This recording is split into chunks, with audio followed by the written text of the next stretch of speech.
Everybody, I'm Victoria Thomas, Director of English Studies at University College here at Washington University in St. Louis, together with my teaching assistant, Max Klapow, who's an undergraduate senior.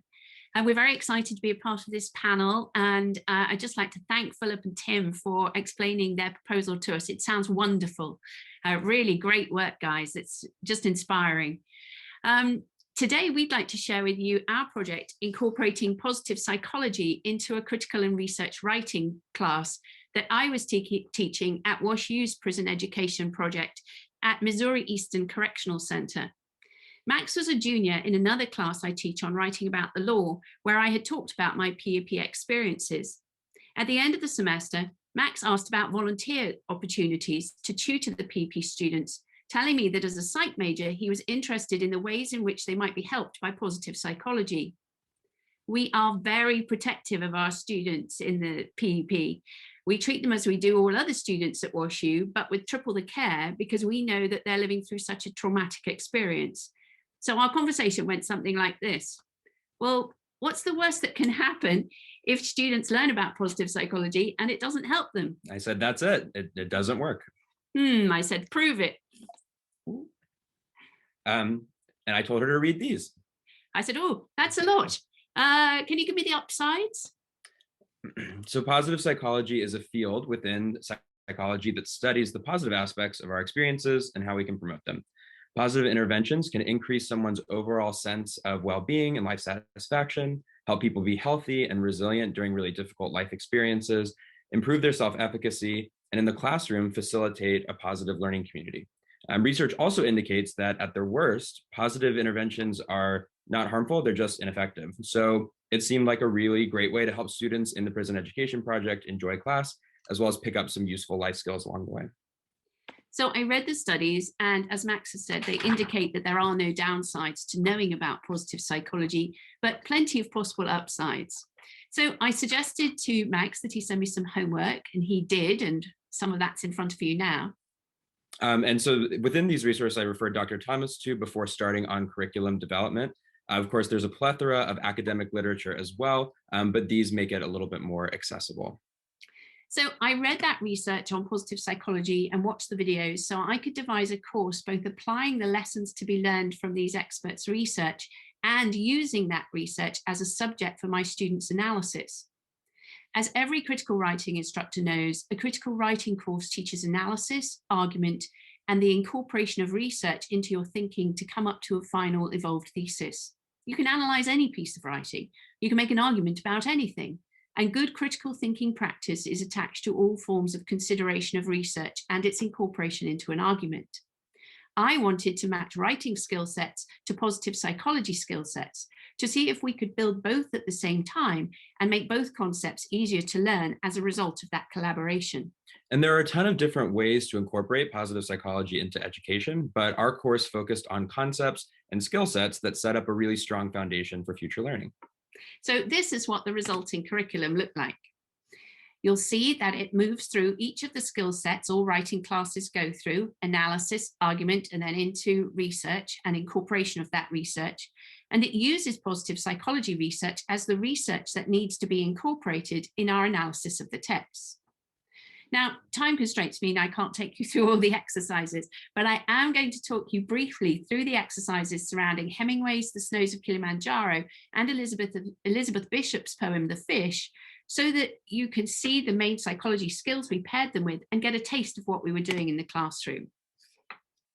The Hemingway short story has an epilogue telling the reader that Kilimanjaro is known by the Maasai as Nai, the house of God. Close to the western summit, there is a dried and frozen carcass of a leopard. No one has explained what the leopard was seeking at that altitude.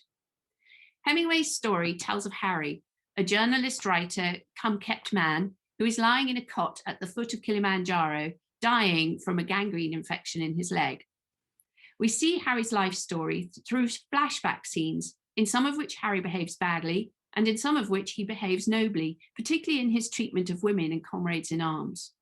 At the end, Harry dies, but there is then what appears to be a final flashback in which Harry's voice describes flying away to the top of Kilimanjaro. Given the quote as the beginning of the story and the obvious analogies between Harry and the dead predator, The question I asked the students was to analyse the piece and tell me whether Harry had finally reached the house of God. We analysed Harry's good behaviour and his bad, with the class split about 50-50 as to whether or not he was redeemed at the end. Next, we introduced the concept of character strengths, which are an empirical, vigorously measured way of thinking about positive personality characteristics developed by Martin Seligman and Chris Peterson. The key idea that we wanted to show here was twofold. First, everyone has character strengths, and that idea certainly takes some reinforcement, particularly in such a dehumanizing and difficult living environment. And second, that using character strengths can make difficult tasks more manageable and increase well-being and life satisfaction. So every student completed the values and actions character strength survey and then received a handout with their top signature strengths, which we then discuss. And students really enjoyed this activity and said that it was really nice, in fact, to have a little sheet of paper that described things about them that were inherently good and beneficial. So since students were getting back their first analysis paper on Hemingway at this point, I was able to frame my comments around it about leaning into the strengths we'd identified in the test to solve the writing weaknesses that I'd identified.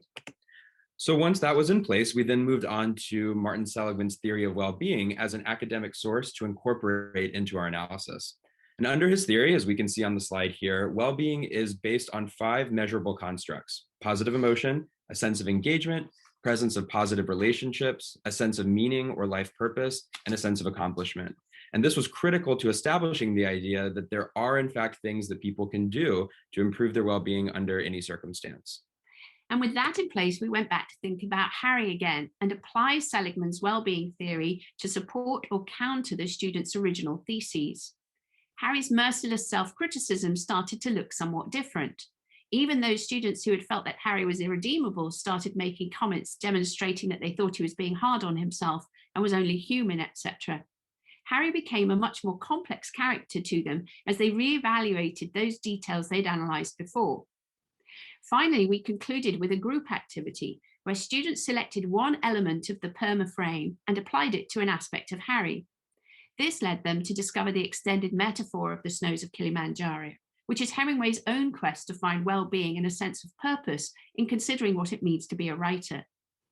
So through this process, students had analysed a text to find their own interpretation of it, then learned and applied the well-being framework while they applied it to their text, and so joined in an academic conversation about the text. They'd covered all the common features of a writing course, but now they also knew about the theory of well-being. For the Bishop poem, we turn to the concept of gratitude. So gratitude is one of the most studied concepts within positive psychology. And in fact, when trying to understand the greatest predictors of happy people, positive psychologists have consistently found that gratitude wins nearly every time. And teaching students what gratitude is and how it can be practiced regularly is a really great way to equip them with a lifelong tool for building happiness and life satisfaction. And typically, this looks like examining a complex situation and then extracting the elements that promote positive emotion. Of course, what we're really doing is asking our students to reframe an idea using new information from an outside source, this time focusing on the positive. Analysis of Bishop's poem, The Fish, demonstrated this beautifully. The poem shows the speaker catching a fish and looking at all the ways in which it is large and nondescript, old and ugly. It doesn't fight her, but seems resigned to having been caught, despite bearing the scars and fish hooks of several other times it has been caught and has escaped. On closer examination, however, the speaker imagines the colours of its interior, its long life fighting, and sees it as a venerable, decorated warrior. All that colour imagery leads to her seeing a rainbow, rainbow, rainbow in the combination of the fish and her own position in the rusty boat. She sees the majesty of this fish and the wonder of its life as part of the universe. And with the religious symbolism of the rainbow as a sign of God's mercy, the reader gets to see that it is glorious in its own way. A tremendous fish, as she says at the beginning, and we understand why she lets the fish go.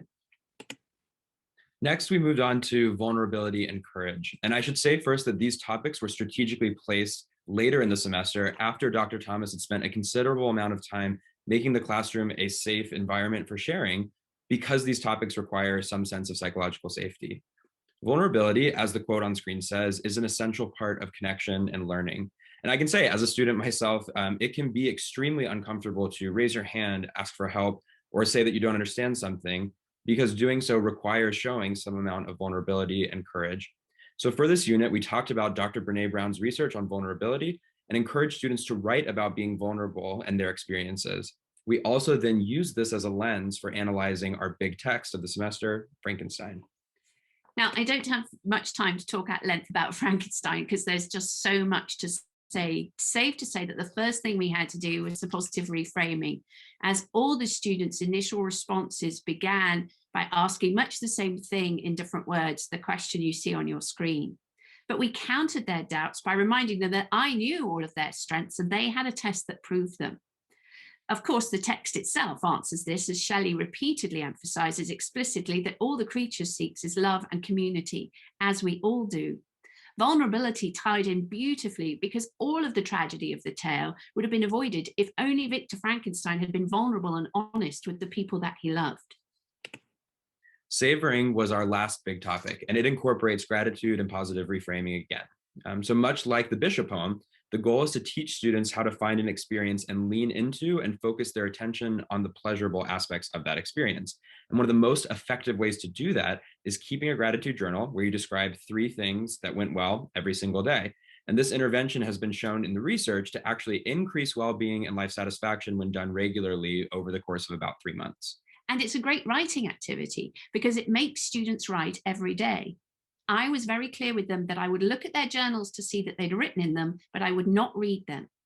We wanted the journals to be a safe space for writing to be something that the students did for themselves. I did tell them that there was an end of term assignment coming up where they would need this so that they would do the work.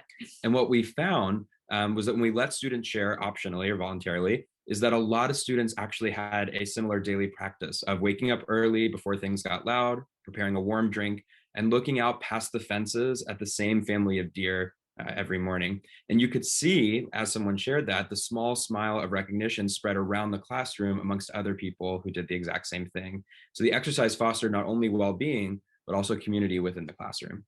And this led to their final exercise, a creative writing assignment where they had to look back at their What Went Well journal and tell a brief story of one thing that had made them happy that they were happy to share. Their goal was to make the reader feel how they had felt at the time. And this involved careful thinking about lexical sets and loaded language, honesty in writing, showing not telling, but the students very much enjoyed it. In preparation, I gave them a selection of Mary Oliver poems. I told them that the American population loved her work, but the critical academy not so much. Like the rest of America, they loved her work, so we went to have a look at why. As her fans know, Oliver's strength is in focusing on the natural world and the little things that she identifies honestly and authentically, is grateful for and savors. She's practically a poster child for the habits of well-being, and our analysis of her poems took us through those steps too. We see this in the first poem I have on the screen here, where she describes her dog Percy playing in the snow. Positive psychology isn't fancy, it's not complicated, it's not expensive or difficult, but it can be really effective. I believe that it equips students with good skills that all higher education should provide, which is a toolbox for building a better life, one step at a time. And most importantly, you don't have to be an expert to teach it. A lot of it is simply naming good teaching practice that you're doing already. We all want our students to be as joyful as Percy in the snow or Jerome on his graduation day in our program. As Oliver says in the final poem on the last slide, joy is not made to be a crumb. Well-being concepts are so easy to incorporate into writing analysis and argument and bring such richness to the students' understanding of their own learning and of the lessons in the text that this is well worth the effort. Now, we know we had to race through all of our materials, so links to the lesson plans and the research on which they're based will all be available on the WashU PEP website, and both of us are very happy to answer any emailed questions you might have about incorporating the material into a class. We're very grateful for your attention today.